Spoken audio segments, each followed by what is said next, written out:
restrain a dog? You may not know this, but knowing how to properly restrain a dog can come in handy in many different situations. Today we will discuss, first, how to do a standing restraint on a dog. Then we will talk about how to do a sitting restraint on a dog. Finally, we will discuss how to do a lateral restraint on a dog. Each of these restraint techniques I use daily in my clinic internship through the Career Center. First, we will go over how to do a standing restraint on a dog. Before doing any type of restraint on a dog, you want to make sure that you have a leash on the dog just in case it gets away.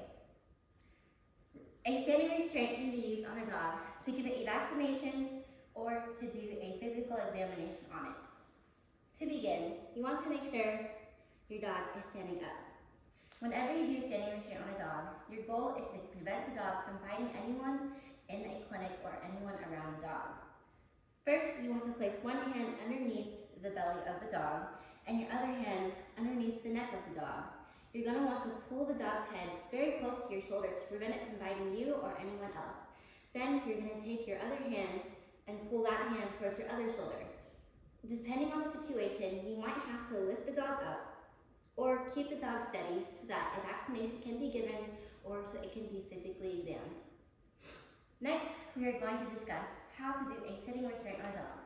During a sitting restraint, you might be doing this restraint to do a blood draw on a dog, or you could be vaccinating this dog. Depending on the dog's medical condition, they might have to be standing or sitting down receiving a vaccine. To do a sitting restraint on a dog, you're going to want to start by having a dog standing up. Most dogs aren't going to like this restraint because you're going to be forcing them to sit down. However, it can be necessary in some situations. To begin a sitting restraint on a dog, you're going to want to cup the back of their legs, causing them to lower their bottom. Then you're going to want to make sure that you are pulling their head towards your shoulder, again to prevent any biting or scratching from the dog. You're then going to grab the dog's front leg farthest away from your body. You're going to meet it with their back leg, and you're going to keep them in place while holding down their hips. This restraint can be used for a vaccination right here in the shoulder, or again to do a physical restraint. Sometimes when doing a sitting restraint, you might have someone examining the dog's mouth or their head, so you want to make sure you have a firm grasp on their neck. Last, we will be talking about how to do a sternal restraint on a dog. This restraint can come in handy when trying to examine a dog's stomach, underside, or when getting a vaccination on a very aggressive dog. To do a lateral restraint, you're going to use the same techniques used to do a standing and a sitting restraint, but you are going to start standing. You want to make sure that you have enough power when doing a lateral restraint because some dogs can be very feisty when it comes to this. To begin a lateral restraint, you're going to take your back hand and grab the dog's thigh that is closest to your body. You're going to want to make sure your elbow is able to push into the dog's hip to keep them from jumping.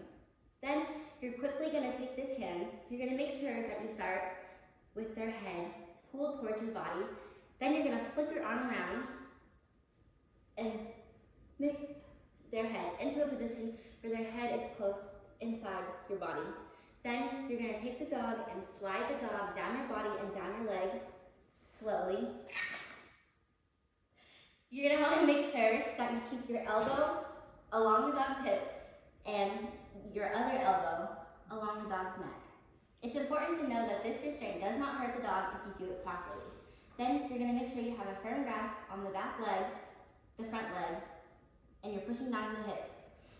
Then anyone who is working on the dog can examine their stomach, their paws, their head, or their belly. A vaccination can also be given to the dog in this position. Then, in order to release your dog, you want to slowly let go of the arms and let the dog stand up or lay down on its own. Then you can stand your dog up and move along with any other procedures necessary. Now that we have discussed how to do a standing restraint on a dog, how to do a sitting restraint on a dog, and then how to do a lateral restraint on a dog, it is good to remember that these restraints can come in handy in any situation, even at home in your day-to-day life.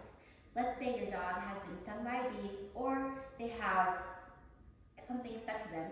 You can use one of these restraints to safely remove the dog, remove any injuries from the dog, remove any foreign materials from your dog, and keep your dog safe and healthy at home.